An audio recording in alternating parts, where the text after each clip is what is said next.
অনেক দিন আগে আমি চট্টগ্রাম ক্যান্টনমেন্ট বোর্ড স্কুলে পড়তাম। তো ক্লাস 4-এ পড়তাম তখন। তো আমার একটা ফ্রেন্ড ছিল বৌদ্ধ। ও বৌদ্ধতে ওকে আমি প্রথম দিন যখন দেখলাম তখন জিজ্ঞেস করলাম, তোমার নাম কি? তখন ও আমাকে বললো যে এমপি বড়ুয়া। আমি তো অবাক, এমপি বড়ুয়া কারো নাম হয়?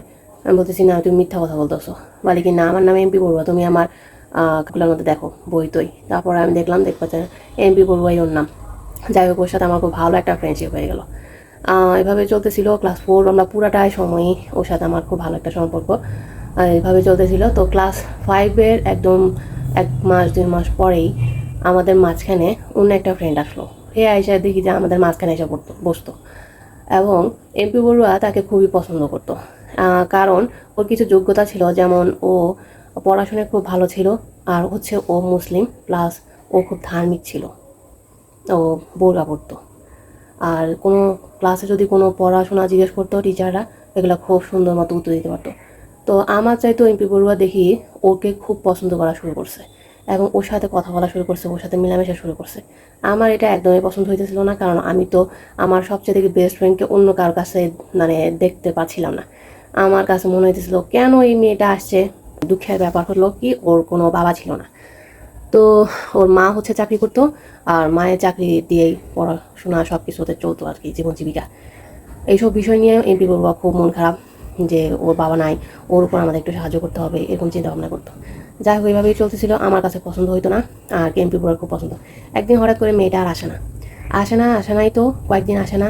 এরপর হঠাৎ করে টিচার ওর নাম রোল রাখতেছিল যে এত রোল, ও তো আর আসবে না, ওর নামটা কেটে দিতে হবে। তখন তো এমপি বড়ুয়া বললো, কেন ওর নাম কেটে দিবেন কেন, ও কোথায় গেল?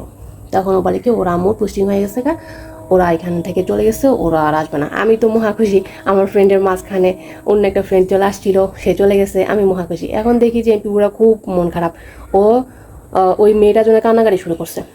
টিফিন টাইমে ও মানে এতই কান্না শুরু করছে বলার বাইরে, আমি ওকে থামাতে পারছিলাম না। তখন হঠাৎ করে আমি বললাম যে মন খারাপ করিস না, এখন ও তো আমাদেরকে না বলে চলে গেছে, কী আর করা যাবে, এরকমই হয়, জীবন তো এরকমই। তারপরে ও বলতেছে কি, আচ্ছা তোদের ধর্মে এমন কি আছে যে কথা বলে কাউকে যদি কোনো কিছু চাওয়া হয়, তাহলে সে কখনো সে অনুরোধটা রাখতে না রেখে পারবে না? তখন আমি বললাম যে আমাদের ধর্মে আর কি আছে, প্রমিস করে একজন একজনকে, এটাই আছে। তাহলে কি, তাহলে তুমি আমার হাতে হাত রেখে প্রমিস করো যে তুমি আমাকে ছেড়ে কখনো যাবে না, আর তুই যদি আমাকে ছেড়ে যদি যাস, তাহলে অবশ্যই আমাকে বলে যাবি কোথায় আছিস না আছিস, আমাকে নাম্বার দিয়ে যাবে, আমি যেন তোর সাথে যোগাযোগ করতে পারি। যাই হোক, আমি তো তখন বুঝতে পারলাম যে এমপি বড়ুয়া আমাকেও অনেক পছন্দ করে। তখন আমি খুব নির্দ্বিধায় বললাম যে হ্যাঁ, তোকে আমি প্রমিস করলাম, আমি কখনোই তোকে না বলে কোথাও যাব না। দ্বিতীয় মাস চলে আসলো, তখন হচ্ছে কি আমাদের স্কুল বন্ধ হয়ে গেল, আমাদের ফাইনাল পরীক্ষা শেষ। তো আমরা বাসায় বসে আছি, এরকম সময় আমার বাবা আসলো। উনি আর্মি চাকরি করতো। আর্মি চাকরি করে একদিন বাসায় এসে বললো যে ওনার পোস্টিং হয়ে গেছে, উনি সাভার চলে যাবে, আমরা সবাইকে সাভার চলে যেতে হবে। আমার তো মাথায় হাত, যেহেতু স্কুল বন্ধ, আমার তো আর ওর সাথে যোগাযোগ করা হবে না।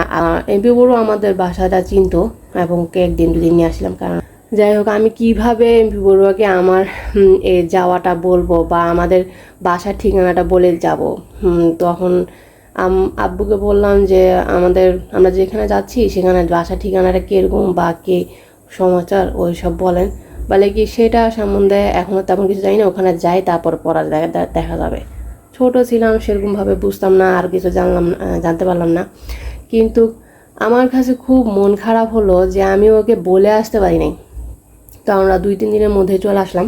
আমি আশেপাশে অনেকজনকে বলে আসছি যে ওকে একটু বলো, যে আমি ওকে বলে যেতে পারিনি আমরা সাভারে পোস্টিং হয়ে গেছে আব্বু, ওইখানে চলে গেছি, ও যেন মন না খারাপ করে। আমি খালি চিন্তা করতেছি যে ওই কয়েকদিনের যাবৎ অন্য একটা মেয়ে আমাদের মাঝখানে আসছিল, তার জন্য এমপি বড়ুয়া এত কান্না করছিল।